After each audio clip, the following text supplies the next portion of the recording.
ஒரு அரசு அப்படின்றது மக்களை மையப்படுத்திய அரசாங்கமாக இருக்க வேண்டும் அப்படின்றது தான் பேரறிஞர் அண்ணா அவர்களுடைய வார்த்தைகள். அப்போ மக்களை மையப்படுத்திய அரசாக பேரறிஞர் அண்ணா அவர்களுடைய ஆட்சி இருந்திருக்கு, முத்தமிழறிஞர் கலைஞர் அவர்களுடைய ஆட்சி இருக்கு, இன்னைக்கு திராவிட மாடல் முதலமைச்சர் ஸ்டாலின் அவர்களுடைய ஆட்சி இருக்கு. அதன் காரணமாக தான் பார்த்தோம் அப்படின்னா அரசாங்கம் மக்கள் அப்படின்றது இங்க தனித்தனியாக இல்லாமல் இருவரும் இணைந்த ஒரு நீரோட்டம் மாதிரியான ஒரு விஷயமா தான் தமிழ்நாட்டினுடைய சூழல் அப்படின்றது இருக்கு. அவ்வளவு மக்களும் இன்னைக்கு தமிழ்நாடு முதலமைச்சர் அவர்களை கொண்டாடுறாங்க. எப்படி பேரறிஞர் அண்ணா அவர்களை மக்கள் கொண்டாடினாங்களோ, எப்படி கலைஞர் அவர்களை தனக்கு நெருக்கமானவராகவும் தனக்கான ஒரு மனிதராகவும் மக்கள் அவர்களை பார்த்தார்களோ, அதே மாதிரி தான் இன்னைக்கு முதலமைச்சர் ஸ்டாலின் அவர்களையும் மக்கள் பார்த்துட்டு இருக்காங்க. அப்போ மக்களுடன் மக்களாக இருக்கக்கூடிய அரசாங்கம், மக்களுக்காக பணி செய்யக்கூடிய அரசாங்கம், எப்படி முதலமைச்சர் அவர்கள் களத்தில் வந்து மக்களுக்காக நிற்கிறார்களோ அவர் வழியில தான் தமிழ்நாட்டில் இருக்கக்கூடிய ஒவ்வொரு அமைச்சர்களாக இருக்கட்டும், நாடாளுமன்ற சட்டமன்ற உறுப்பினர்களும் மக்களுடன் மக்களாக நின்று பணி செய்யறாங்க. அந்த ஒரு விதத்துல பார்த்தோம் அப்படின்னா இன்னைக்கு தமிழ்நாடு அரசினுடைய மாண்புமிகு சிறுபான்மையினர் நலன் மற்றும் வெளிநாடு வாழ் தமிழர் நலத்துறை அமைச்சர் மாண்புமிகு திரு சாமு நாசர் அவர்கள் நம்ம கூட இருக்காங்க. நிறைய விஷயங்கள் நம்ம பேச இருக்கிறோம். மக்களுக்கான அரசாக இந்த அரசாங்கம் எப்படி இருந்துட்டு இருக்காங்க, மக்களுக்காக இன்னும் முதலமைச்சர் என்னென்ன செய்யணும் அப்படின்ற ஒரு நோக்கத்துல இருக்காங்க அப்படின்றத பத்தி நம்ம பேசலாம்.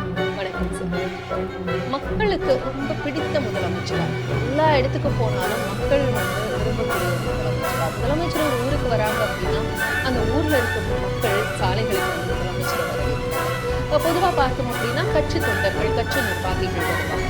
ஆனால் ஊருக்காக மக்கள் வராங்க, குழந்தைகள் வராங்க அப்படின்றது வந்து முக்கியமா நம்ம பார்க்க வேண்டிய விஷயம். இப்போ அந்த பிணைப்பு அப்படின்றது எந்த ஒரு புள்ளியில் ஏற்படுது? இறை செய்து காப்பாற்றும் மன்னவன் மக்களுக்கு இறை என்று வைக்கப்படும். இந்த மக்கள் கூட்டமா கூடுறதுன்றது இருக்குல்ல, அது ஏன்? இந்த மாதிரி ஒரு கூட்டம் ஒரு காலகட்டத்தில் பிறகு அண்ணா கூடியும், அதுக்கு பிறகு கலைஞர் கட்சி, அதற்கு பிறகு நம்ம இன்னைக்கு பார்த்தோம்னா காரணம் என்னன்னா மக்கள் மீது இருக்கின்ற பற்று பாசம். அவர் எந்த அளவுக்கு மகளிருக்கு இன்னைக்கு பார்த்தீங்கன்னா எந்த மாநில முதல்வரும் செய்யாத அளவுக்கு தேர்தல் அறிக்கையில் சொல்லவில்லை இலவச பஸ் பாஸ் என்று. இலவச அவங்களுக்கு பெண்களுக்கு இலவசமாக இன்றைக்கி பயணிச்சிருக்காங்க. ஏறக்குறைய பார்த்தீங்கன்னா 6000 கோடிக்கு மேலே பயணிச்சிருக்காங்க. கன்னியாகுமரி முட்டத்திலேருந்து கன்னியாகுமரி நம்ம தடா வரைக்கும் நம்முடைய பார்டர் தமிழ்நாடு போய் இந்த பக்கம் திருவற்றூர் வந்து இங்கே பார்த்தீங்கன்னா பொள்ளாச்சி வரைக்கும் பார்த்தீங்கன்னா பயணிச்சது மட்டும் மக்கள் வந்து பார்த்தீங்கன்னா கிட்டத்தட்ட 6000 கோடிக்கு மேலே பயணிச்சிருக்கிறாங்க. வரவு அதன் மூலம் அரசுக்கு ஏறக்குறைய 6500 கோடிக்கு மேலே வரவு வரணும். அந்த வரவை ஒரு செலவாகவும் கருதலை, அது ஒரு சுமையாகவும் கருதலை, அது ஒரு சுகமான சுகையாக நம்ம சகோதரிகள் பயணிக்கிறாங்கன்னு சொல்லி அந்த திட்டத்தை அறிமுகப்படுத்தி இன்னும் பார்த்தீங்கன்னா சிறப்பான முறையில் நம்ம பெண்கள்லாம் தாய்மார்கள்லாம் இன்றைக்கி இலவசம்ன்றதை விட அவங்க அதுக்கு பேர் வந்து கொடுத்து விடியல் பயணம். அது வந்து இலவசம் கூட சொல்ல, விடியல் பயணம்னு சொல்லியிருக்கார். அதே மாதிரி அவர் சொன்னது வந்து அனைவருக்கும் வந்து மாதம் 1000 ரூபா அவங்களுக்கு தருவேன்னு சொன்னார். தேர்தல் கால வாக்குறுதி. அதை கொடுக்க முடியாதுன்னு சொல்லி எதிர்கட்சிகளை வந்து கிரிட்டிசைஸ் பண்ணாங்க, கிண்டல் பண்ணாங்க, கேலி பண்ணாங்க. ஆனால் வந்த உடனே ஆட்சிக்கு வந்த உடனே ஏறக்குறைய பதிவு பண்ண 1,60,00,000 பேர் அவங்க வந்து அப்ளை பண்ணியிருக்காங்க. அதில் 1,18,00,000 பேரில் ஏறக்குறைய அனைவருக்கும் இன்றைக்கி கொடுக்க வேண்டிய காலகட்டத்துக்கு தள்ளப்பட்டு அனைவரும் இன்றைக்கு பார்த்தீங்கன்னா பயனடைஞ்சிருக்கிறாங்க. அதை தன்னுடைய சகோதரன் இல்லத்திலிருந்து வருகின்ற தன்னுடைய தாய் தகப்பன் எப்படி இருப்பாங்க, அவங்க நமக்கு பார்த்தீங்கன்னாக்கா என்னை பொறுத்தவரைக்கும் 3 குழந்தை நான் கூட கட்டி கொடுத்துட்டேன், அதுவும் வருஷத்துக்கு ஒரு முறை அந்த பிள்ளைகள் வந்து அதுங்களை சாப்பிட்டுக்கிட்டு சந்தோஷமாக இருந்துட்டு போதுங்க. ஆனால் மாதம் அதுங்களை செய்கிறது நான் செய்யலை, பெற்றவன் நானே செய்யலை, கூட பிறந்த அண்ணன் தம்பி கூட அவங்களுக்கு செய்யலை. ஆனால் அந்த குடும்பங்களுக்கும் பார்த்தீங்கன்னா மாதம் 1000 ரூபாய் உரிமை தொகை, அதுக்கு பேர் பாருங்கள் நல்லா கவனிங்க, உரிமை தொகைன்னு சொல்லி வச்சார். அதே மாதிரி படிக்கின்ற மாணவ செல்வங்கள் 1லேருந்து 12 வரைக்கும் பள்ளியில் படிக்கின்ற மாணவ செல்வம் மாணவிகளுக்கெல்லாம் அரசு பள்ளியில் படித்தவங்களுக்கு கல்லூரிக்கு போகிறவங்களுக்கெல்லாம் வந்து மாதம் 1000 ரூபா அந்த பிள்ளைகள் தன் தகப்பனாரிடம் ஒரு ஜாமெட்ரி பாக்ஸுக்கோ இல்லை ஒரு பென்சிலுக்கோ பேனாவுக்கோ இல்லை ஒரு ஒர்க் புக்குக்கோ எதிர்பார்க்கக்கூடாது. இந்த பிள்ளைகளை வாங்கிக்கணும். அதுங்களை பஸ்ஸில் இலவசம், லேப்டாப் இலவசம், படிப்பு உபகரணங்கள், கல்வி உபகரணங்கள் இலவசம், 1000 ரூபா மாதம்.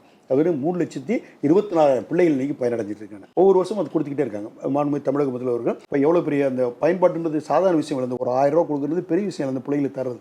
அதேமாதிரி ஆண் பிள்ளைகளுக்கும் அவங்க சும்மா இருப்போம், அவனுக்கு கேட்குறாங்க எங்கள் பெண்களுக்கு கொண்டு கொடுங்க, எங்களுக்கு கொடுங்க சொல்லிட்டு அந்த பிள்ளைகளுக்கும் பார்த்தீங்கன்னா 3,24,000 பிள்ளைகள் ஆண் பிள்ளைகளுக்கும் இன்றைக்கி மாண்புமிகு தமிழக முதல்வர் அந்த உரிமையை கொடுத்துருக்காங்க. பெண்கள் சொந்த காலில் நிற்கணும்னு சொல்லி அவர்களுக்கு சுய உதவி குழுக்களுக்கு முதல் ஆட்சிக்கு வந்தோடனே திருத்தணிலாம் கொடுத்தாங்க. 2,800 கோடி. ஒவ்வொரு முறையும் பார்த்தா அந்த பெண்களுக்கு வந்து அந்த தன்னுடைய சொந்த காலில் நிற்கணும் என்பதற்கு அந்த பெண்களுக்கு அந்த உரிமை தொகையும் கொடுத்து மாண்புமிகு தமிழக முதல் பண்ணது மட்டும் இல்லாமல் அண்மையில் நீங்கள் கேட்ட கேள்வி எனக்கு எதுவும் தெரியுது. எதுனா அண்மையில் நடந்த பொன்னேரியில் நடந்த நிகழ்வில் நீங்கள் மனசில் வச்சுட்டு கேட்குறீங்க. உண்மை ஏறக்குறையாது 6 கிலோமீட்டருக்கு வந்து ரோட் ஷோ, ஜனங்க 2 பக்கம் இரு பக்கம் பப்ளிக் வந்து நின்று பெண்கள் ஆண்கள் பிள்ளைகள்லாம் நின்று அவரை தன் வீட்டில் ஒரு அண்ணன் ஒரு தம்பி நம்முடைய வீட்டில் உள்ளவங்க ஒரு வெளியூர் போயிட்டாலோ வந்தாக்க நம்ம வரவேற்போம். அதை மாதிரி இன்முகத்தோடு தன் வீட்டில் பிறந்த அண்ணனா தம்பியாக நினைச்சு அவர்களை இன்முகத்தோடு வரவேற்ற காட்சி அன்னைக்கு 6 கிலோமீட்டர் அவரால் 2 கிலோமீட்டருக்கு மேலே போக முடியல. காரணம் ஜனங்க அப்படி நெருக்க ஆரம்பிச்சிருச்சு. அப்படி நெருக்க ஆரம்பிச்சிடும் நாங்களே கொஞ்சம் அவரை கெஞ்சி ஆனால் 2.5 கிலோமீட்டர் வந்துட்டோம், இன்னும் 3.5 கிலோமீட்டர் இருக்குது, இதை விட ஜனங்கள் அதிகமாக இருக்காங்க, நீங்கள் வண்டியில் ஏறிடுங்க, வண்டியில் இருந்து நீங்கள் எல்லாத்தையும் வந்து வணக்கம் சொல்லிட்டு வாங்கன்னு சொல்லி ரிக்வஸ்ட் பண்ணி அவரை உட்கார வச்சோம். அவங்கள விட்டு வர்றதுக்கு மனசில் இருந்தாலும் அவர் வந்து உட்காந்தார். அதில் பார்த்தீங்கன்னா தமிழகத்திலேயே எங்களுக்குள்ளே என்ன பெருமையான அந்த மாவட்டத்தினுடைய அமைச்சர்ன்ற முறையில் மாண்புமிகு தமிழக முதல்வர் தமிழ்நாட்டிலேயே 2,02,000 பேருக்கு நிதியுதவி கொடுத்த நிதியுதவின்றதை விட அவர்கள் வந்து அது எப்படி சொல்லுவாங்க நலத்திட்டங்கள் வழங்கிய ஒரே மாவட்டம் எதுனா எங்களுடைய திருவள்ளூர் மாவட்டம் தான். உதாரணத்துக்கு சொல்லனாக்கா பட்டா மட்டும் 64,000 பேருக்கு வழங்கியிருக்காங்க. ஆக ஒட்டுமொத்தமாக அன்றைய தினம் வழங்கப்பட்டது மட்டும் 2,02,538 பேருக்கு நலத்திட்டம் வழங்கியிருக்காங்க. அன்னைக்கு அவ்வளவு கூட்டம் இருந்தாங்க. முதலமைச்சரை வந்து பூ கொடுத்து வரவேற்றாங்க, நிறைய பேர் போட்டோ எடுத்துக்கிட்டாங்க. அப்போ ஒரு நிகழ்ச்சியான ஒரு தருணமா உங்களுக்கு எந்த தருணம் இருந்தது? எனக்கு உண்மையிலுமே வந்து இது ஒரு காலகட்டத்தில் வந்து பார்த்தீங்கன்னாக்கா அண்ணா பார்க்க அந்த மாதிரி கூட்டம் சேர்ந்தது. தலைவர் சொன்னதையும் சொல்லாதையும் செய்தார். அதே மாதிரி கலைஞர் கூட பார்த்தீங்கன்னா இலவச டிவி ஆட்சிக்கு வந்த உடனே முதல்ல ஒரு 13 ஆண்டு காலம் குறிஞ்சி மலருக்கு போல் ஆட்சி மலர்ந்தது. 13 ஆண்டுகளுக்கு ஆட்சி வந்து அவர் சொன்னது விவசாய கடன் ரத்துனார், 7,000 கோடி ரத்து பண்ணார். 7,000 முதல் வந்தோன்னா கையெழுத்து வந்து 7,000 கோடி, ₹1 ஒரு கிலோ அரிசி வந்து கொடுப்பேன்னு சொன்னார். அதை வந்து முதல்ல வந்து விளையாட்டு அதைப்பட்டது நம்ம நேரு விளையாட்டு ஸ்டேடத்தில் அது கூட சட்டசபை இதில் வச்சு கூட பண்ணிடலாம், எது தலைமை செயலகத்தில் வச்சு பண்ணிடலாம், இல்லை ஒரு முதலமைச்சர் இருக்கையில் உட்காந்து பண்ணலாம். ஆனால் பதவி ஏற்ற அடுத்த கணமே சொன்னதை செய்யணும்னு சொல்லி முதல் கையெழுத்து எதிராக போட்டாருன்னா அந்த ₹1 ஒரு கிலோ அரிசி முதல்ல. அடுத்தது வந்து 7,000 கோடி விவசாய கடன் ரத்து. அதே மாதிரி பார்த்தீங்கன்னா இலவச டிவி வண்ண தொலைக்காட்சி கையெழுத்து போட்டார். முதல்ல கையெழுத்து போட்டது அதுதான் பண்ணார். ஆக அந்த அளவுக்கு மாண்புமிகு தமிழக முதல்வர் மக்களோடு மக்களாக இருந்த காரணத்தால் தான் அன்னைக்கு அந்த அளவுக்கு அவருக்கு கூட்டங்கள் சேர்ந்தது. அதே போல தான் இவர் மக்களோடு மக்களாக இருக்கின்ற காரணத்தால் மக்களுக்கு நன்மை முழுக்க தன் முழு நேரத்தையும் பார்த்தீங்கன்னா மக்களுடைய நலத்தை அவர் எதுவுமே அவர் சிந்திக்கலை. முழுக்க ஒரு சிந்தனை எல்லாமே முழுக்க என்ன செய்கிறோம் மக்களுக்கு, அடுத்தடுத்து தூங்குறாரா என்னன்னு தெரியல. நாங்கள் கூட பார்க்குறோம், நாங்கள் எங்களுக்கு கூட நேரம் கிடைக்கிது, சில ஒரு 4 மணி நேரம் 5 மணி நேரம் தூங்குறோம்னு வச்சுங்க. ஆனால் இவர் முழுக்க திட்டங்கள் ஈட்டுதலே இருக்கார். அந்த நிகழ்ச்சி நடக்கின்ற போது பொன்னேரி நிகழ்ச்சி நடக்கிற போது ஏறக்குறைய பார்த்தீங்கன்னா 12:30 மணிக்கு ஃபோனில் வந்திருக்கார், 1 மணிக்கு ஃபோனில் வந்திருக்கார், விடியகால் 5 மணிக்கு ஃபோன் வந்திருக்கார். இப்போ இதனுடைய இது என்ன இத்தனை பேர் எவ்வளோ பேர் திட்டங்கள் வச்சு இது என்ன பிரச்சனை இது பண்ணிட்டு ஒட்டுமொத்தமாக அந்த நடந்த ஒரு வாரம் பார்த்தீங்கன்னா எங்களை அந்த அளவுக்கு தொலைச்சி எங்களை கேள்வி கேட்டு மக்களுக்கு சேரணும், நலத்திட்டங்கள் சேரணும். நீங்க சொல்லும் போது எனக்கு ஒரு விஷயம் தோணுது. சமீபத்துல நீலகிரிக்கு போயிருக்கிறதுக்கான ஒரு வாய்ப்பு கிடைச்சது. அங்க இருக்க பழங்குடியினரை நான் கேட்கும்போது அவங்களுக்கு வந்து கலைஞர் அவர்கள் கொடுத்த அந்த இலவச வண்ண தொலைக்காட்சி பெட்டி தான் எங்களுக்கு வெளியே என்ன நடக்குது அப்படின்றத வந்து தெரிஞ்சுக்க முடியுது. அப்போ ஒரு வெளியே இருக்கக்கூடிய செய்தி அரசியல் களம் என்ன அல்லது வந்து மக்களுக்கான விழிப்புணர்வு கொடுத்ததே ஒரு டிவி தான். அப்போ இந்த மாதிரியான திட்டங்கள் அப்படின்றதெல்லாம் இன்னைக்கு வரைக்கும் மக்கள் வந்து அதை பேசிட்டு இருக்காங்க. அப்போ இப்படிப்பட்ட திட்டங்கள்லாம் எப்படி உருவாகுது திராவிட மாடல் ஆட்சியிலன்றது ஒரு பெரிய ஆச்சரியமா இருக்கு எல்லாருக்குமே. ஏன்னா எப்படி எல்லாத்துலயுமே முன்னோடி மாநிலமா எல்லாத்துலயுமே முன்னோடியா இருக்க முடியும் அப்படின்றது ஒரு பெரிய கேள்வியா இருக்கு. இதுக்கு முழுக்க காரணம் தமிழனுக்குள்ள ஈகையும் வீரமும் தான் தமிழனுக்குள்ளே முன்னுரிமை. அந்த அளவுக்கு மாண்புமிகு தமிழக முதல்வர் உதாரணத்துக்கு சொல்லணும்னாக்கா இன்றைக்கி நம்ம பல கோணத்தில் பல விதத்தில் ஒன்றிய அரசால் பாதிக்கப்பட்டிருக்கோம். நமக்கு தர வேண்டிய ஜிஎஸ்டி தொகை தரல, நமக்கு தர வேண்டிய 4,000 கோடி 100 நாள் வேலை வாய்ப்புக்கும் தரல. அதே மாதிரி பார்த்தீங்கன்னா பள்ளி கல்விக்கு தர வேண்டிய 2,000 கோடிக்கு மேலே தரல. நம்முடைய வரிப்பணத்தை இன்னும் தராமல் இன்றைக்கி. அது மட்டும் இல்லாமல் நமக்கு முறைப்படி நமக்கு தர வேண்டிய கொரோனா நிதி கூட ஒன்றும் தரல. அதே மாதிரி பார்த்தீங்கன்னாக்கா நமக்கு இங்கே இருக்கிற ஃப்ளட்டு நிதியும் தரல, ட்ரவுட்டு அதுவும் தரல. ஆக ஒட்டுமொத்தமாக நம்ம ஒஞ்சிக்கப்பட்டிருக்கோம் பல கோணத்தில் பல விதத்தில். ஆனால் என்டர்லி நம்ம இப்படி கொஞ்சம் நினச்சி பாருங்கள், ஒரு 2001 ஏற்பட்ட மிகப்பெரிய பூகம்பம் குஜராத்தில் ஏற்பட்ட போகும்போது அங்கே இன்றைய பிரதமர் அன்றைய முதலமைச்சர் குஜராத்தில் அன்றைய முதலமைச்சர் அவர் இருக்கும்போது இங்கே யாரும் முதலமைச்சர் 2000 கலைஞர் முதலமைச்சர். அப்படி இருக்கும் பொழுது இந்த பூகம்பத்தில் இறந்தவங்க 20,000 பேர் இறந்தாங்க. 1,68,000 பேர் பார்த்தீங்கன்னா காலையிலேருந்து கையெழுந்து முகத்தில் அவங்களுடைய உறுப்புகள்லாம் பார்த்தீங்கன்னா பழம் இழந்து செலைஞ்சு அவங்களுக்கு மருத்துவ வசதி கூட வழி இல்லாமல் துடிச்சிட்டு இருந்த காலகட்டத்தில் மோடி அவர்கள் கையேந்திரார், எனக்கு நேசக்காரன் நீட்டுங்க, நான் இது மாதிரி இப்போ ஒரு பேரிடரில் மாட்டிக்கிட்டதால எனக்கு நீங்கள் வந்து உதவணும் அப்படின்னு சொல்லி கேட்குறப்போ அன்றைய இன்னும் யாருமே உதவ முன்வராத காலகட்டத்தில் மாண்புமிகு தமிழக முதல்வர் கலைஞர் அவர் என்ன பண்ணாருன்னா ஒரு ஃப்ளைட்டில் முழுக்க மருத்துவ அதிகாரிகள், நர்ஸுலேருந்து டாக்டர்ஸ்லேருந்து அவங்க எல்லாம் ஒட்டுமொத்தமான தேவையான மருத்துவ உபகரணங்கள் ஒட்டுமொத்தம் வந்து யூசிஜியில் எல்லாத்தையும் எடுத்துகிட்டு போயிட்டாங்க இங்கேருந்து. அதேமாதிரி 2 ட்ரெயின் நிறைய கோதுமை, அவங்க ஒன்று வந்து கோதுமை தான், கோதுமை, சர்க்கரை, பால் பவுட்ரு, பருப்பு வகைகள், இவைகளை துணிமணிகளை அமுச்சு வச்சார். 2 ட்ரெயின் நிறைய அமுச்சு வச்சார். இதை அமுச்சு பெற்றுக்கொண்ட மோடி அவர்கள் அன்றைக்கி என்ன பண்ணாருன்னா, அவருடைய எல்லாம் அடங்கி போயிடுச்சு. அதுலேருந்து மீண்டு எழுந்துட்டாங்க. மீண்டு எழுந்தப்போ சட்டசபை கூட்டுறப்போ சட்டசபையில் பேசினார். நான் இதை மாதிரி பேரிடர் நான் எதிர்பார்க்கல. 2000 ஏற்பட்ட மிகப்பெரிய பேரிடர். இதில் 20,000 பேர் இறந்தாங்க. 168,000 1,68,000 பேர் உடல் உறுப்புல இழந்தாங்க. உணவுல உடுக்கடல குடிக்க தண்ணி இல்லை, பால் இல்லை. குழந்தைகளுக்கு இந்த அளவுக்கு கஷ்டப்பட்ட நேரத்தில் கையேந்திய போது எந்த மாநிலம் உதவ முன் வரல. ஆனால் தமிழகத்தில் இருக்கின்ற கலைஞர் கருணாநிதி என்கின்ற முதல்வர் மட்டும்தான் இந்த அளவுக்கு நம்ம உதவிகளை செய்தார் அப்படின்னு சொல்லி கண்ணீர் விழுகம் அழுதார் அவர். ஆனால் இன்றைக்கி என்டர்லி டிஃப்ரெண்ட். அவர் இன்றைக்கி ஏதாவது செய்தார்னா கிடையாது. உதாரணத்துக்கு சொல்லணும்னா, தஞ்சை பெரிய கோயில் வந்து வரலாற்று சிறுமிக்கு யுனெஸ்கோ ஒன்றும் சொல்கிறான், தமிழுக்கு இன்னும் சுப்ரியாரிட்டி காம்ப்ளெக்ஸ் இல்லை, அதனால தான் உலக அதிசயங்கள் அது ஒன்றும் சேர்க்கல. ஒரே கிரேனிட்டில் கட்டப்பட்ட அந்த கோயில் 25 ஆண்டுகள் கட்டப்பட்டு 5000 யானை வச்சு கட்டினா, அன்னைக்கு எந்த விதமான அறிவு இல்லாத காலத்தில் 80 டன் இப்போ மேலே கொண்டு போனான். 247 அடி மேலே கொண்டு வச்சானே. கோயிலுடைய கீழே வந்து அவன் நிழல் போல சூரிய அந்த நிழல் கூட நீங்கள் படாத அளவுக்கு இருக்குன்னா அந்த அளவுக்கு அதை கட்டியிருக்கான். யார் அவன் கட்டப்பட்ட தமிழ் அதையும் பிணைஞ்சு கட்டினா பாருங்க. அந்த லிங்கம் 12 அடி, அதுக்கு நிற்கிற பேஸ் இருக்குது பார்த்தீங்களா, அது 18 அடி. அதுக்கு வந்து லிங்கத்துக்கும் இதுக்கும் அந்த நந்திக்கு உள்ள இடம் 216 அடி. அதாப்பட்டது உயிரெழுத்து 12, மெய்யெழுத்து 18, உயிர் மெய் எழுத்து 216. இது 3 சேர்த்து 247 அடி. எது கோயிலுடைய ஹைட்டு. ஆக அந்த அளவுக்கு நம்ம தமிழகம் கட்டினான். ஆனால் தமிழகம் கட்டின அன்னைக்கு அந்த கட்டப்பட்ட அந்த கோயிலுடைய ஸ்தபதியை வர வச்சு கட்டினவர் வந்து குஞ்சித மலர் என்று சொல்லக்கூடிய ஸ்தபதி. அவரை வர வச்சு என்ன பண்ணான் தெரியுமா? ஊரையை கூட்டினா எல்லாரையும் வர வச்சான். இனாகிரேஷனுக்கு அவரையும் வர வச்சு இவன் பேர் சோழன். இருந்தாலும் அவனுக்கு அங்கே இருக்கக்கூடிய கல்வியாளர்களாக கொடுக்கப்பட்டது ராஜராஜ சோழன். அன்னைக்கு அவன் என்ன சொல்கிறான், இந்த அளவுக்கு இன்னும் வருகின்ற காலகட்டம் நினைத்து பார்க்கின்ற அளவுக்கு இந்த விண்ணை முட்டுகின்ற அளவுக்கு கட்டி வைத்த இந்த பிரதேஸ்வரர் கோயிலை கட்டின குஞ்சித மல்லருக்கு இன்று முதல் எனக்கு தந்த ராஜராஜ சோழன் பட்டத்தை அவருக்கு தந்து ராஜராஜ சோழன் ராஜராஜ குஞ்சித மல்லர் என்று அழைக்கப்படான்னு சொன்னான். அவன் தான் தமிழன். அப்படிப்பட்ட அளவுக்கு வாழ்ந்த இடம் நம்ம. இதுதான் தமிழ்நாடு. இப்போ இப்படி மதுரை சித்திரை திருவிழாவில் சாமிக்கு சாத்தியிருந்ததை எடுத்துட்டு வந்து ஒரு சிறுபான்மையினர் சமூகத்தை சேர்ந்தவர்களுக்கு அந்த மலர்கள் வழங்கப்பட்டதோ அந்த மாலையிடப்பட்டதோ ரொம்ப அழகான ஒரு இடம் வந்து தமிழ்நாடு. இப்போ நீங்க சிறுபான்மை நலத்துறை அமைச்சர், சிறுபான்மையினர் சமூகத்தை சார்ந்தவர் அப்படின்ற போது இன்னைக்கு இருக்கக்கூடிய சூழல் அப்படின்றது சிறுபான்மையினரை எத்தகைய அளவுல காக்கக்கூடிய, அவர்களை இன்னும் உயர்த்தக்கூடிய அரசாக தமிழ்நாடு அரசாங்கம் இருந்துட்டு இருக்கு? உதாரணத்துக்கு ஒன்று சொல்லணும். அண்மையில் ஏற்பட்ட நம்முடைய 140 கோடி மக்களுடைய திருச்சபை தலைவராக இருக்கிற போப் அவர்கள், அவருடைய இயற்கை சீற்றத்தால் அகால மரணம். அந்த மரணத்தை கேட்டவுடனே அகில இந்தியாவில் எந்த மாநில அரசும் இங்கிருந்து சிறப்பு பிரதிநிதி அனுப்பிச்சு வைக்கல. உடனே அந்த மரணம் கேள்விப்பட்ட உடனே அசம்பிளி நடக்குது.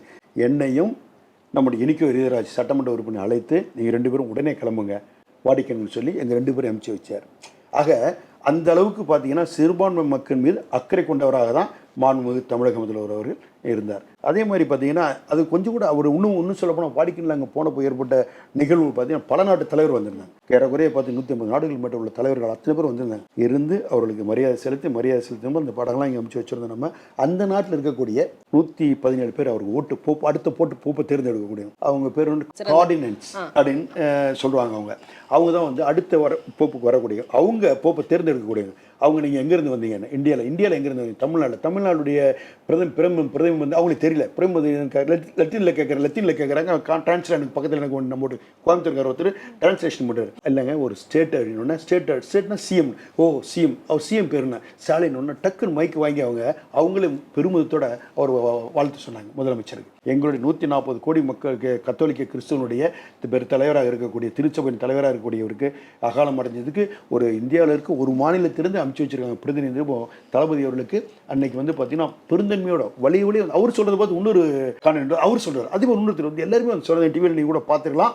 வாடிக்கையினுடைய அங்கே இருக்க டிவிலையும் இது பண்ணாங்க, பிரான்ஸ்லையும் பண்ணாங்க, பல நாடுகள் அதை பண்ணியிருக்காங்க. நம்ம தமிழ்நாட்டிலையும் பண்ணாங்க. அந்த அளவுக்கு பார்த்தீங்கன்னா போப்பு வந்து ஒரு தனி மனித ஒழுக்கத்தோட அவர் தன் கொடுத்த பங்களாவில் கூட வாழல. அவர் கொடுத்த பங்களா விட்டு ஒதுக்கிட்டு சாதாரணமாக வந்து இந்த பயிற்சி வராங்க பிஷப்புங்க அந்த மாதிரி அவர் ரூமில் அவர் தங்கியிருந்தார். அந்த இடத்தையும் கூட்டு போய் காமிச்சாங்க. அவர் உணவு பண்ணுற இடத்த காமிச்சாங்க, ஒரு ஜெபம் பண்ணுற இடத்த காமிச்சாங்க. அந்தளவுக்கு தனி மனித ஒழுக்கத்தோடு இருந்தது மட்டும் இல்லாமல் அங்கே அவருடைய சமுதாய சேர்ந்த மக்கள் பார்த்தீங்கன்னாக்கா அந்த மதக்கல்வி பயின்றவர்கள் யாராக இருந்தாலும் அந்த இதுக்கு வரலாம், வேதம் ஓதுறதுக்கு வரலாம். இருந்தாலும் அவர் என்ன பண்ணாருன்னா அதில் பெண்களுக்கும் முன்னுரிமை கொடுத்தார். பெண்களை இது வரைக்கும் அவங்க ஆண் ஆதிக்கம் இருந்தது. ஆண் ஆதிக்கத்தை வந்து வச்சுக்கிட்டு வெறும் ஆண் ஆதிக்கத்திலிருந்து மதக்கல்வி பண்ணுற அவங்க மட்டும்தான் பிஷப்பை வரலாம், அவங்க மட்டும்தான் இது பண்ணணும் அப்படின்ற மாதிரி இருந்த நிலைகளை மாற்றி பெண்களும் வரலான்னு கொண்டார். அதில் இன்னொன்று செய்தார், அவர் திருநங்கையிலும் கொண்டு வந்தார். எப்படி மாண்புமிகு தமிழக முதல்வர் இங்கே திருநங்கைக்கு முன்னுரிமை கொடுத்தாரோ, பெண்களுக்கு முன்னுரிமை கொடுத்தாரோ, இந்த திராவிட மாடலை அங்கேயும் பார்த்தேன். அவர் என்ன பண்ணார், போப்பும் பார்த்தீங்கன்னாக்கா இதே மாதிரி பெண்களுக்கு முன்னுரிமை, அதே மாதிரி திருநங்கைகள் அங்கே களவுகளுக்கு போவதற்கெல்லாம் கூடாதுன்றது மாதிரி அந்த களவு செய்தவர்கள் குற்றம் பெருங்குற்றம் செய்தவர்களும் மன்னிப்பு கொடுத்து அந்த மன்னிப்பு கொடுத்தவர்களுக்கு பொருளுதவியும் கொடுத்து அவர்கள் தொழில் நடத்த வேண்டும் என்று செய்தார். அவர் ஒரு அரசியல்வாதி கிடையாது, ஒரு போப். இருந்தாலும் அவர் வந்து மிகப்பெரிய சமய சீர்திருத்தத்தை திராவிட மாடல் இன்னைக்கு நம்ம இங்கே ஆட்சி நம்ம நடத்துகிறோமோ அந்த மாதிரி அவர் அங்கே பண்ண ஒரு பெருமை நம்முடைய போப் அவர்களுக்கு உண்டு. ஆகவே எங்களுக்கு அந்த ஒரு வாய்ப்பு வழங்கிய மாண்புமிகு தமிழக முதல்வருக்கு இந்த முறை நாங்கள் வந்து பெருமளவு நாங்கள் நன்றி சொல்கிறோம். அவர் எப்படி தலைவர் 8 அடி பாய்ஞ்சாரோ இவர் 16 அடி பாய்ந்து கொண்டு இன்று வரை சிறுபான்மை மக்களுக்கு மிகப்பெரிய அரணாக அதை போட்டு கண்ணினிமை போல இன்றைய தினம் எல்லாரையும் காத்து கொண்டு வருகின்றார். ஆக தமிழக இருக்கக்கூடிய அத்தனை கிறிஸ்தவ மக்களும் இஸ்லாமிய மக்களும் சீக்கிய மக்களும் புத்திஸ்டும் அதே மாதிரி இருக்கக்கூடிய சமணர்களும் ஒட்டுமொத்தமாக நம்முடைய தளபதி அவர்களுக்கு இன்றைய தினம் நன்றி கடன் பட்டவராக இருக்கிறார்கள், இருந்து கொண்டிருக்கிறார், இருப்பார்கள். அதுக்கு சமீபத்தில் கூட வக்பு திருத்த சட்டத்தை கூட முதல் குரல் எழுப்பினது தமிழ்நாட்டில இருந்து தான், தமிழ்நாடு முதலமைச்சர் அவர்களுடைய குரல் தான். நீங்க சொன்னீங்க பேசும்போது போப் அவர்களுடைய இறுதி அஞ்சலிக்காக வந்து நீங்க போயிருந்தீங்கன்ற போது பேரறிஞர் அண்ணா அவர்களும் வந்து போப்பை சந்தித்த ஒரு தருணம் அப்படின்றது ரொம்ப முக்கியமானது. திராவிட மாடலுடைய எப்படி நான் முதல்ல சொன்னேன், தாஜ்மஹால் கட்டக்கூடியவன் கை வெட்டினா நம்ம இதை கட்டினவர் நம்ம ராஜராஜ சோழன் அவங்களுக்கு இதை பண்ணார், இதை தன்னுடைய பட்டத்தை அவர் கொடுத்தாருன்னு சொன்னேன். அது மாதிரி அன்றைய தினம் அண்ணா அவர்கள் போப்பை சந்திக்க போகிறாரு. சந்திக்க போகிறப்போ கொடுத்து 2 நிமிஷம் தான். அதுக்கு கூட எக்கச்சக்கமான ஜனங்க, பல நாட்டு அதிபர்கள், பல நாட்டு மன்னர்கள், பல நாட்டு மத குருமார்கள்லாம் வந்திருக்காங்க அவர் பார்க்க. அண்ணாவுக்கு அவங்க கொடுத்த 2 நிமிஷத்தில் போயிட்டு வந்துடுவாங்கன்னு நினச்சாங்க.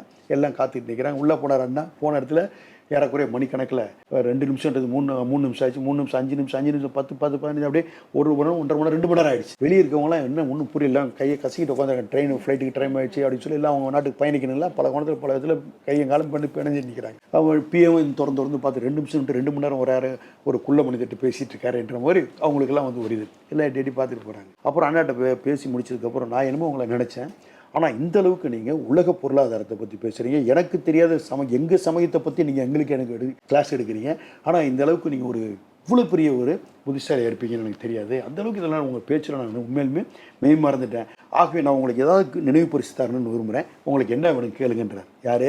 போப் வந்து அண்ணா கிட்ட. போப் வந்து அண்ணாட்ட கேட்குறேன், உங்களுக்கு என்ன வேணும் கேளுங்க, நான் எது கேட்டால் நான் கொடுக்க தயாராக இருக்கேன். அப்போ இவர் என்ன பண்ணுறாரு, அண்ணா அதெல்லாம் நான் எதிர்பார்த்து வரல, உங்களுடைய பிளெஸ்ஸிங் ஒன்று இருந்தால் போதும் எனக்குன்றார். இல்லை உங்களுக்கு நான் எதாவது செய்யணும், நினைவாக நான் எதாவது செய்யணும்னு நினைக்கிறேன், நீங்கள் சொல்லுங்கண்ணா, நான் எது கேட்டாலும் செய்வீங்களான்னாரு. செய்வேன். அவர் நினைச்சார் வேறு எதை கேட்டு போகிறாருன்னு நினைச்சார். ஆனால் அவர் கேட்ட வார்த்தை எதுனாக்கா, இந்தியா சுதந்திரம் அடைஞ்சிச்சு. இந்தியா சுதந்திரம் அடைஞ்சதுக்கு பிறகு அங்கு பிரிட்டிஷ்காரங்க வெளியேறிட்டாங்க. அதே மாதிரி நம்ம ஆண்டந்த ஃப்ரெஞ்சுக்காரங்களும் வெளியே போயிட்டாங்க. ஆதிக்கத்தில் இருந்த இடம் எதிரானாக்கா அன்றைக்கி கோவா, டையூ, டாமன் போன்ற இடங்கள்லாம் பாண்டிச்சேரிலாம் வந்து அவங்க கையில் இருந்தது. அவங்க எல்லாம் போயிட்டாங்க.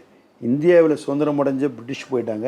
அங்கேருந்து அவங்களெல்லாம் விடுதலை பண்ணியாச்சு. அங்கேருந்து சுதந்திர போராட்டவரெல்லாம் நம்ம அரசு சுதந்திரம் வெற்றி பண்ணோம். ஆனால் இங்கே இருக்கக்கூடிய அங்கே கோவாவில் அந்த சுதந்திர ஃப்ரீடம் போராட்டத்தில் போரிட்டவன் யாருன்னா ராணடே என்று சொல்லக்கூடிய மகத்தான மாபெரும் சுதந்திர போராட்ட வீரன். அவர் என்ன பண்ணுறாருன்னா, அவரை கொண்டு போய் போர்ச்சுகல் வச்சுட்டாங்க ஜெயிலில்.